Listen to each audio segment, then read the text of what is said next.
Millega on tegelikult puitplastikmaterjali või sellise laua puhul tegu, millest see materjal koosneb? Puitplastik koosneb puidu ja plastmassi segust. Et olenevalt tootjatest, kes on seganud 50%, kes 60% siia puitu. Asja mõte on selles, et anda plastmassile puidule omane struktuur ja pehmus, soojus. Kindlasti on ta mõeldud kasutamiseks terrassidel, aga kuhu te veel soovitaksite? Sellest materjalist valmistatakse erinevaid kestvustooteid. Et puitplastikut kasutatakse enamasti ikkagi terrasside ja aia näiteks moodulite valmistamisel. Tegelikult põhjus ju, miks teda just õues ja taolistes kohtades kasutatakse, on tema vastupidavus ja ka hooldamisvabadus, kas pole? Just.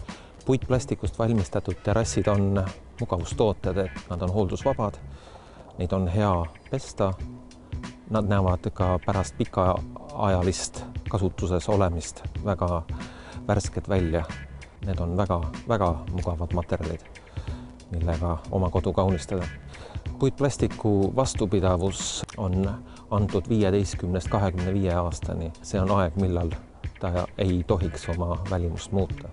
Ja kui midagi juhtub temaga, et kas ta määrdub või kulub või läheb katki, siis on teda lihtne remontida ja parandada ja plekid eemaldada. Et muidu kui puidust terrassil on abimeheks ainult terrassi väljavahetamine, siis puitplastikul on kõige parem abimees nõudepesuahend ja märglapp. Sellega saab kõik, nii biojäägid kui kogunenud biojäägid eemaldada. Kas selline segu tagab ka selle, et on tegelikult nii-öelda paljajalaga kõndides jalal mõnus ja selline soe hea?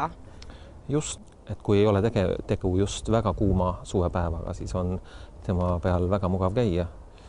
Ta on soe, kingaga käies ei libise jalg, et täiesti märjal pinnal on päris ohutu käia, mida ei saa öelda muude sarnaste materjalide kohta.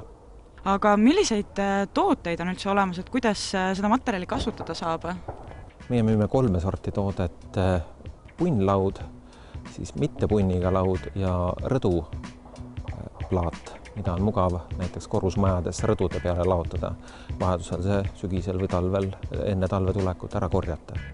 Täna pakume 3 valmisprofiili, et tehase tellimusena saab erinevaid profiile. Aga see eeldab päris suurt mahtu, et kodumajapidamisse on see keeruline praegult, et iga kodumajapidamine oma profiili saaks. Suurte munitsipaalobjektide puhul tasub see tellimine ära ja see on võimalik saada tellijale oma profiil ja oma värv.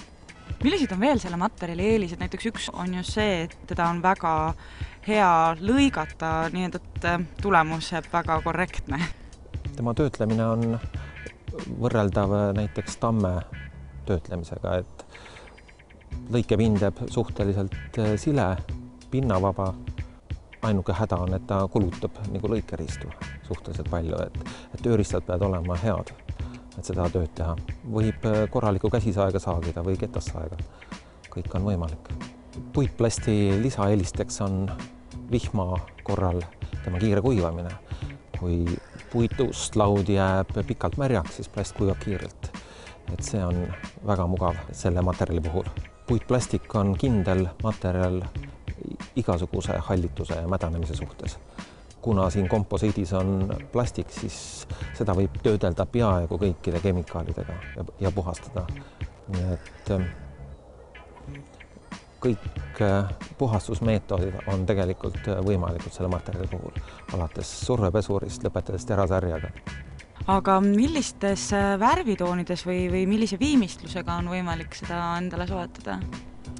No põhiline viimistlus terrassi puhul on karestatud pealispind, et jalaga peal astudes ei oleks see live. Värvitoonid on põhitoonid kõik, mis on olemas, valgest kuni mustani. Et oluline on siin tellimuskogus, et värvitooni saab alates 800 ruutmeetrist. Eriviimistlused, mis ei ole nagu standardsed, need saab samamoodi siis vastavalt, kui tellida oma värvitoon, siis on võimalik see viimistlus ja profiil valida. et eri profiilid ja värvid alates 800 ruutmeetrist. Nii et tasub tõesti julgelt mõelda sellisele hea materjali kasutamisele, mis peaks vastu aastakümneid. Just, et see on nende inimeste sõnul olnud nende parim valik, kes on ostnud selle materjali siin juba 4 aastat tagasi.